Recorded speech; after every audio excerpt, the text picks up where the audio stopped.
রব্বুল আলামিন বলেন আল-ইয়াওমা নাখতিমু আলা আফওয়াহিহিম ওয়া তুকাল্লিমুনা আইদিহিম ওয়া তাশহাদু আরজুলুহুম বিমা কানু ইয়াকসিবুন। জোরে বলে আল্লাহু আকবার। আল্লাহ পাক রব্বুল আলামিন কিয়ামতের কঠিন ময়দানে মানুষ যখন তার আমলনামা অস্বীকার করবে, ঠিক সেই সময় তার জবানটা বন্ধ করে দিবে, মুখের ভিতরে সেলাই লাগিয়ে দিবে, বন্ধ করে দিবে, আরে হাত এবং পায়ের জবানটা খুলে দিবে। সেই দিন তার হাত তার বিপক্ষে সাক্ষী দিবে, বলবে আল্লাহ আমাকে দ্বারা, তার হাত বলবে আল্লাহ আমাকে দ্বারা অমুক ব্যক্তির গালে থাপ্পড় দিয়েছিল, এই অন্যায় কাজ করিয়েছিল। সেই দিন পা বলবে আল্লাহ তোমার এই বান্দা আমাকে দ্বারা অন্যায় কাজের জন্য ধাবিত করেছিল। সেই দিন এই লোকটা বলবে আরে যে হাতের জন্য পায়ের জন্য আমি এত কষ্ট করেছি, যে হাতে আমি মালিশ করেছি, তেল মালিশ করেছি, লোশন মালিশ করেছি, পায়ে ওই পরিমাণ তেল মালিশ করেছি, যত্ন নিয়েছি, সেই হাত এবং পা আমার বিপক্ষে সাক্ষী দেয়, আল্লাহ এটা আমি বিশ্বাস করি না। আল্লাহ পাক রব্বুল আলামিন বলবেন ঠিক আছে, দ্বিতীয় নম্বর আরেকটা সাক্ষী আল্লাহ পাক রব্বুল আলামিন হাজির করবে। আল্লাহু আকবার। সেই কথা আল্লাহ পাক রব্বুল আলামিন বলেছেন কিরামান কাতিবিনা ইয়ালামুনা মা তাফআলুন।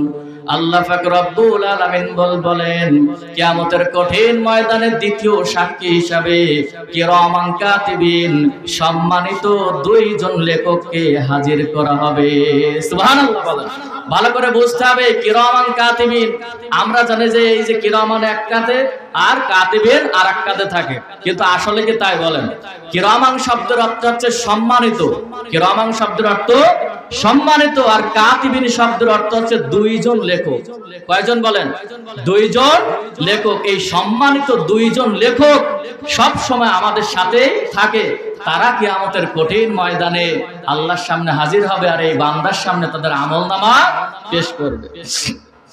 সেই দিন কিছু কিছু আল্লাহর বান্দা বলবে আল্লাহ আমি তো সারা জীবনে কোনোদিন জিনা করি নাই, আমি তো সারা জীবনে কোনোদিন মদ খাই নাই, মানুষ হত্যা করি নাই। রব্বুল আলামিন তোমার ফেরেশতারা আমার বিপক্ষে অভিযোগ আনছে। কি অভিযোগ আনছে? রব্বুল আলামিন আমি নাকি জিনা করেছি, আমি নাকি মদ খেয়েছি, আমি নাকি খারাপ কাজ করেছি, অন্যায় কাজ করেছি, মানুষ হত্যা করেছি, আলেম উলামাদেরকে ফাঁসি দিয়েছি। রব্বুল আলামিন এই কাজ আমি জীবনেই করি নাই। আল্লাহ পাক রব্বুল আলামিন বলেন আমার বান্দা তুমি করো নাই ঠিকই, কিন্তু তোমার আমলনামায় কিভাবে আসলো সেই কথা আমি ওই সময় জানিয়ে দিয়েছিলাম। আল্লাহ পাক রব্বুল আলামিন বলবেন মাইয়াশফা শাফাআতান হাসানাতান ইয়াকুল্লাহু নাসিবুম মিনহা।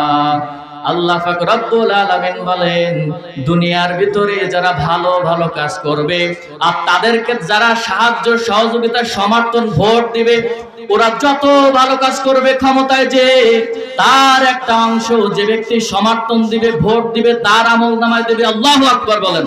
ওয়ামাইয়াশফা শাফাআতান সাইয়্যাতান ইয়াকুল্লাহু কিফলুম মিনহা ওয়া কানা আল্লাহু আলা কুল্লি শাইইন মুকিতা।